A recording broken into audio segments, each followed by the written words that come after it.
Welcome, WNHL95.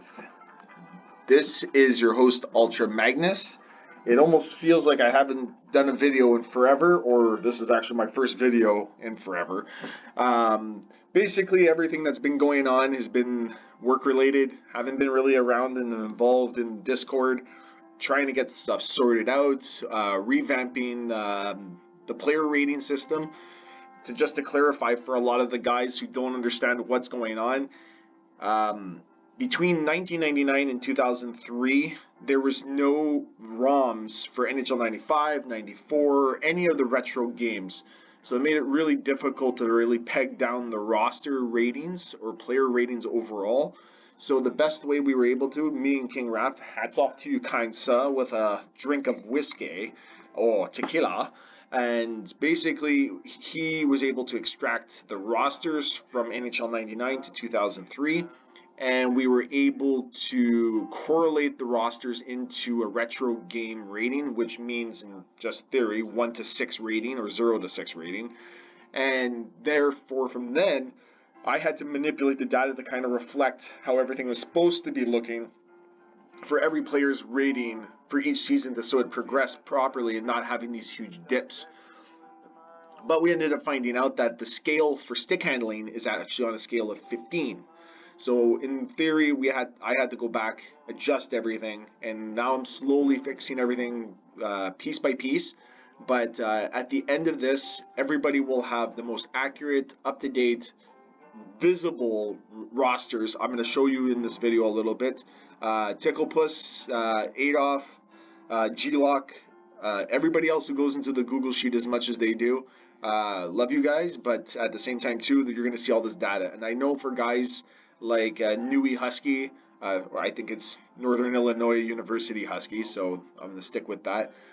Sean Bell, guys who go in that Google Sheet a lot, Highland Wolf, Derek Sutton, everybody who goes in there and wants to see the data, this stuff is going to be as most accurate as possible to what the league is supposed to look like. So without further ado, we'll dive in a little bit deeper. But given that, I know that a lot of you guys haven't heard it in a while from me, and I know that Segathon needs this. I need this. And I just got to find it somewhere. Where is it? I might not find it in time. And if I don't, I'm going to hate myself because, oh, here we go. I know a lot of you know this. The new guys, you'll find out what I mean about it. But it's my catch theme song for whenever I'm playing somebody. And if you hear this song, look out. Only you in my life. Tequila. Tequila. So let's continue along. So the standings are going to remain the same. So everybody's kind of getting an idea of what's going on. I've been updating it. If you see you're in green, you've made the Bruley Cup playoffs. You've punched your ticket. If you're in red, you're heading to the Shitty Bill Cup, formerly known as the Prospect Cup. Some sad news, Dinkelberg is no longer with the league. He actually had an emergency procedure following the Super Bowl. Not going to get into details, but that's as much as I'm going to provide. Everybody else is trying to look at what's going on, where they're going to make the playoffs, who's going to be punching their ticket as well. Given what's showing here in the standings of the Prince of Wales, our top four seem to be locked in, unless Lloyd Xmas finds some magic in that old top hat that he found. And given what his record is and his win percentage, it doesn't seem like he's not going to make the playoffs.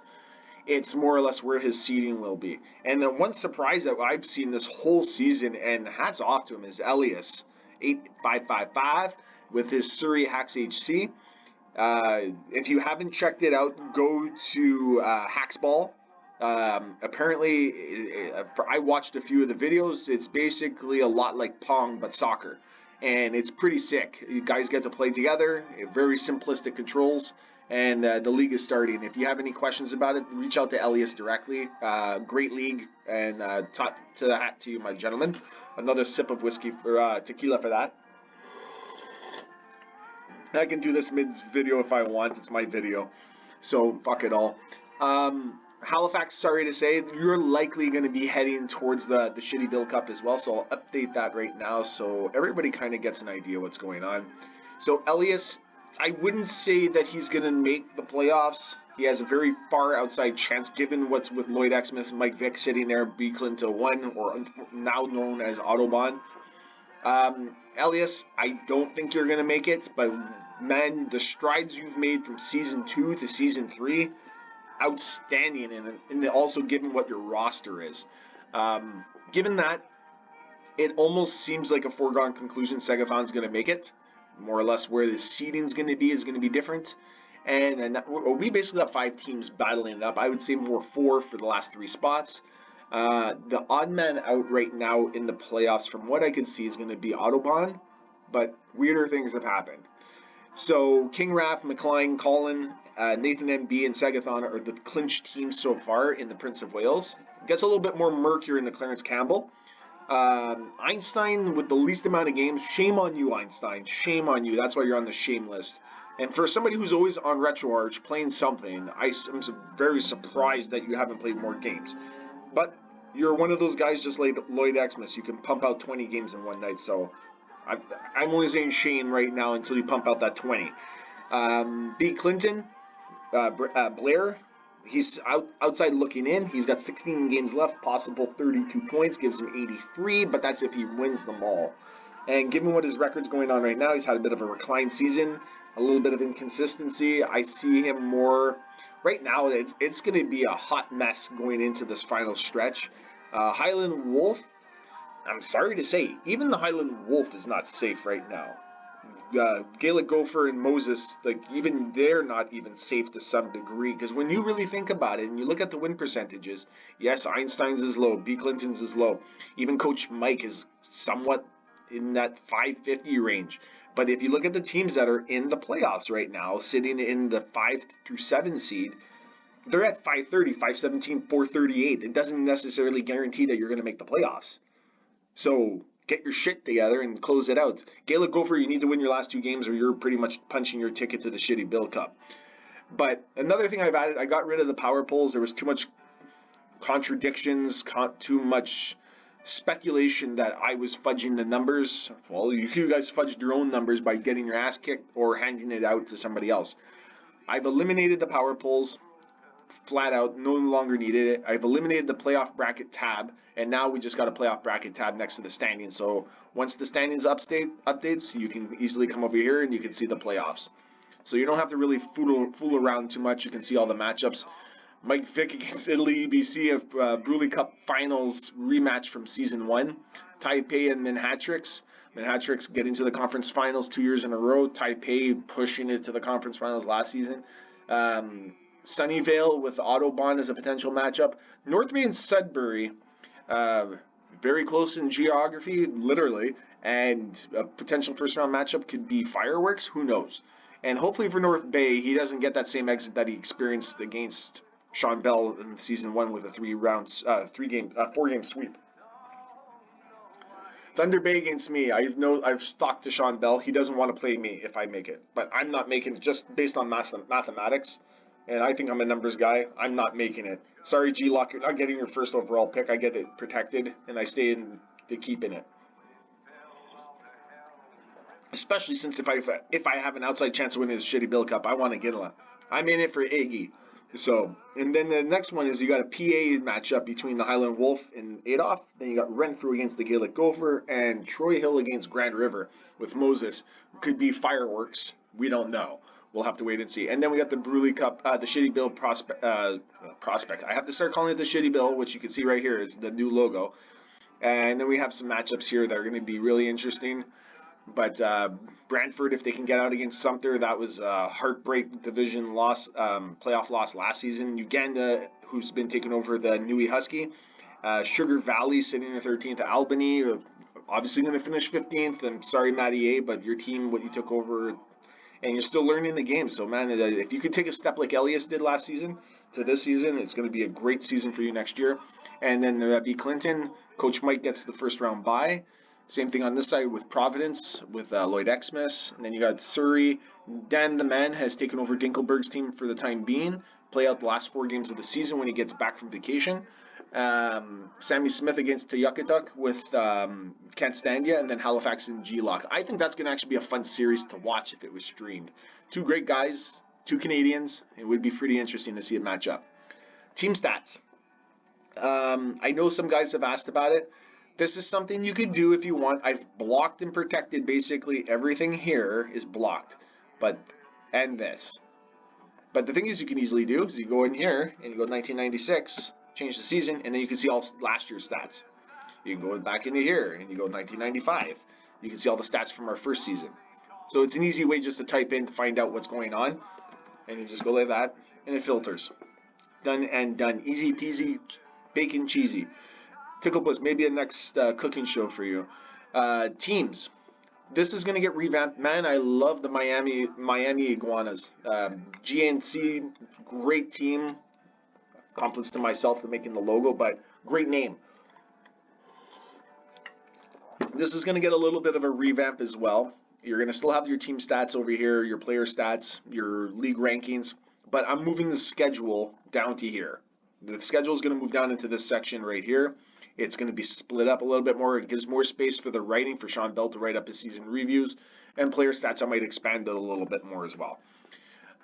League leaders. It's going to be a little bit more different next season. It's not going to look so clunked and pushed together. I might do a filter tab where you just click on it, you select what category you're looking for, and it'll filter that category. It'll make it a little bit simpler, a little bit less clunked together. I know it's a lot easier to see what you're seeing here, but either way, it's going to make things a lot nicer. Thomas Sandstrom's on a tear. He's likely to win the MVP, the Patrick Swayze Trophy, and he's also going to probably win the Snipers Trophy with 124 goals in 64 games, which is ridiculous. Almost 2 goals a game, which is crazy. Defenseman, it looks like it's going to be Ray Bork. I know Sunnyvale's got a couple games left. So does King Raph, but I don't see anybody catching Sunnyvale's unless Sandus Ojalus pushes ahead. But remember, all the trophies are not based just on points. You got guys who got Dave Mason for body checks. You got Marty McSorley, the Matinata. Or you go into the Terminator. Come on, we got to find somebody to get an award. And it looks like Rookie of the Year with the Chet Stedman Award might go to Corey Hirsch with 18 shutouts. And it might be the first year that Ed Belfour doesn't win the shutout record or the Brick Wall Award. Because right now it looks like Sean Burke is positioning himself really well in this category. He's got one of the top 3 or 4 goals, well, actually top 3, 4th actually, but he's tied. Fizette and Roussel are tied, and Fichot's only played a couple of games. He's also got one of the top save percentages. He's got the most wins, and also he's got 17 shutouts. So it almost looks like Sean Burke might win the Brick Wall Award, taking it away from Ed Belfour, who still has fucking 15 shutouts. Oh my god, I can't even freaking realize that. Kirk McLean's got 9. Halifax, congrats, man. Like, I wouldn't have thought Kirk McLean's on there, but you know what? I think it's he started picking up a lot of the speed in his shutouts after he hit Twitter with the first goal of the year for goaltenders, and then it went on a savage race after that. But then also the team rankings as well. There's not many teams that you could see that are at the power play and penalty kill tops, but Sudbury with Collins, he's got top power play, top penalty kill. So he's a bit of an anomaly out there. But you can see some guys like King Raph in the top 10 for both. Thunder Bay's in there. Sunnyvale's in there. And so there's some teams that are fighting out. Providence is in there. So that's another thing we can look at another day when I get into more details. Then your records. Records are going to get updated only at the end of the season. I know for losing and winning streak, if that gets broken at any point, I'll update it within the season because I don't want to try to remember what was the streak that they were on. So the season stats will be updated at the end of the season. The same thing with the playoff stats will be updated at the end of the season as well. Expansion draft. So right now we're at GNC, and this is the order of the expansion picks until we move into the actual unprotected players. Just to give you some notices, I made a huge boo-boo. It was almost a la Yarmer Jagr Season 1, Hines and Bombjack, where I didn't notify Coach Mike because I thought his team he wanted to keep his team the way it was. I made a fumble on my part. I didn't notify him when we started picking from Collins' team, and he missed out on a player. So by penalty, if you want to call it a penalty or you want to call it a fuck up award or a fuck up penalty or tax, you can call it that. I've conceded Jason Arnott to him because I missed out on a player. He missed out on a player. So for me, I lose out on him, even though he wasn't going to start for me next season. The important thing was that I didn't fix my wrong and gave him a player that was of decent talent, and hopefully that rectifies. Sorry, Coach Mike, I didn't want to do that, but everybody else, if anybody's to blame for something, it's myself at times. But no, it's best for you to own up to your mistake when you can. So this is the order here, and everybody's exposed this season. No team, just because you're in the Bruley Cup or the Shitty Bill Cup, that doesn't make a difference. Everybody has to expose 4 players. Everybody's team needs to protect 8, and it'll allow these. There's a lot of teams that are going to be new. This team here, WNHL 95, is a floater team. It's a floating team that allows the guys in the lower divisions to play against each other more frequently to get more experience.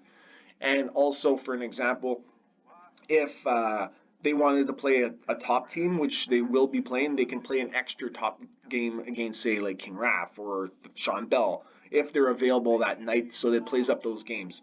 Or if somebody comes in late in the season, like Derek Sutton did, or some of the other guys who came in from 94 come in late, they can jump in at any point of the season and take over the team. It doesn't matter. And we'll just call it our floater team from now on. So now we get into the thick of things. The player database, it looks void. When you scroll through it, it looks void. You only see a couple players.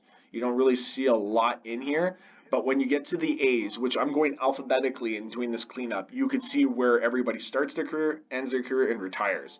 You can also even see where players' careers are continuing to go on or they have declined.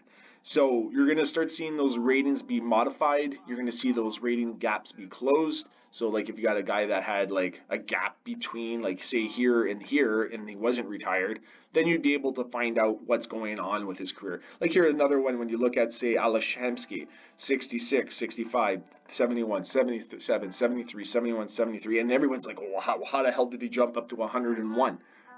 Everybody remember when Edmonton went to the Stanley Cup Finals? I think they played against Anaheim, or was it the Stanley Cup conference finals? He became a beast in that season. And then 96, 96, 91, 86, 82, 79, 69, retires. So you can get guys like that later in the league. And then you just scroll down, you get guys like, where's Alex Ovechkin? Here, Ovechkin, right here on line 729. You got all his ratings. Here's where he was dominant, but he's still dominant now. Slap shot power is crazy. But I'm doing all the players in the league, so I'm almost done the A's, I think. Yeah, pretty close done the A's. And then on top of it too, you got the player DB. This will be refreshed, so you can go in here, type in if you're going like, oh, I want Teemu Selanne. He's not gonna populate because I haven't added him yet. So it's all the A's. So you can go Alexander Mogilny. Where is Alex Mogilny? Right here. Let it load for a second. It'll take a second. There's all his stats. You got his career. You got all his player ratings. And if you were wondering how the ratings work to some degree, here they are right here. You got your breakdown. 0. If you're a 0 in stick handling right here, this is your overall skill level. Then you got 1 to 2, 3 to 5, 6 to 8, 9 to 11, 12 to 14, and then 15 is a 99. So it kind of gives you an idea of what that is. And it would be the same thing if you saw a guy over here in weight. I wouldn't say the weights are those scales, but if you saw a guy in body checking, it's only for stick handling. For the forwards is this area right here. And then the average scale, if you're looking for how the overalls work, here they are here. So if you see a player that's got a lot of force, his in-game statistics will likely fluctuate between a 63 and an 80 overall in that category. The same thing with his player ratings, but it's once he hits an 80 overall, Mogilny doesn't have to worry about it, but once he hits an 80 overall, his ratings become more consistent and more accurate during gameplay. So if you have a guy who's a 72, he's going to fluctuate in some of his areas, but if he's an 80 plus, his player rating is going to be an 80 in that category, or a 90 in that category. It's more consistent. And pretty much other than that, I'm going to update that as well. The awards are on another Google Sheet. I'm cleaning up things. I found this out, that Google Sheets only has a maximum capacity of 10 million cells. 10 million. Just to think about it, I have, how many on this sheet alone? 24,000 times by 25. So 24,000 by 25, you're looking at close to 600,000 cells just on this sheet alone. So I'm chewing up about almost 10% of my Google Sheet capacity just for you guys to have your player attributes. God be it, I enjoy it myself. Being a numbers guy, it's really fun to see this. But this is going to get cleaned up. Everything's going to get cleaned up. Even the box score is going to get cleaned up to some degree so it looks a little bit more presentable. But Ultra Magnus is back with his tequila. He's going to be able to make more videos, provide you more content, have some new things come out, some new wheels are going to come out, and some surprises going to be coming in the next season or two. So just let me know if there's anything you want. I'm your host, Ultra Magnus. Keep playing, get your games in, and see you in the playoffs. Whether it's Bruley or Shitty, who knows? Shitty Bill. Come on, go get your games, get them.